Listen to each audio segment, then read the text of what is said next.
Get ready for transcription in 5 seconds. 4, 3, 2, 1, start. I have repeatedly been impressed during my visits to the Soviet Russia and to the United States by the many things they have in common. I am thinking more about the people than about politics. The people in both countries are, in some ways, remarkably similar to each other. They are frank and hospitable and are exceedingly friendly. Essentially, I am thinking of one common feature today in the Soviet Russia and in America, namely the concentration of technological and scientific development as a means to progress. The Russians, in spite of their political differences, are full of admiration for the technological civilization which the United States has built up. They want to do even better. Theirs is a competitive approach. It is because of this, I think, that once they get over the present day political difficulties, the people of the Soviet Russia and the United States are likely to come much nearer to each other than possibly other countries might. America, by and large, is a welfare state. There may be odd things here and there which do not fit in with this concept, but it is a welfare state. You have solved your problems of providing the primary necessities of life to the people. We in India have not. Our problems in India are fundamentally concerned with the primary necessities of life. In that sense, our problems are different from yours. Therefore, the pure American approach does not often fit in because you think in terms of an affluent society.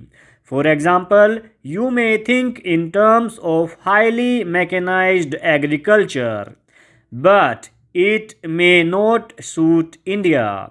Note that we are against mechanization, but it may not fit in with the conditions in India.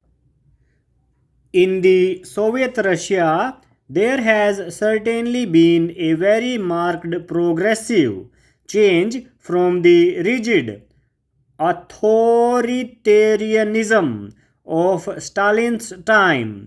We must remember that in the Soviet Russia, at any rate in the greater part of it, they never had anything but some kind of authoritarian government, whether it was the Caesar's government or any other government. From that, they went on to a communist regime which has brought them some advantages, undoubtedly, but at the cost of individual liberty. They do not feel the lack of it very much, but ultimately, everyone feels the lack of individual liberty and lack of individual freedom. Every revolution after a certain period tones down. After the French Revolution and the days of terror, the French people toned down and became a very conservative and respectable people. Surprisingly, the process has taken a longer time in the case of Soviet Russia, but the process is there. Possibly, the period has lengthened because of many factors, including the wars. I once asked a Russian leader who had said something rather nasty about the British people as to why he did so. He had previously told me that he wanted to be friends with America and with England. He had said, "You are friendly with both. Help us to be that." I said that I cannot do much, but I will certainly help to the best of my ability. He repeated what he said. Some 2 weeks later, he was traveling about in India and he came back from Burma. In Burma, in answer to a British correspondent who had put some kind of a leading question to him, he had lost his temper and said something nasty about the British people. So I put it to him that you say that you want to be friendly with America and England and want me to help, and yet you say things which must infuriate every Englishman. Surely that is not the way to help that process which you desire. He said that, yes. Do you realize that for 30 years or so, whatever the period, we have lived in Russia in a state of siege.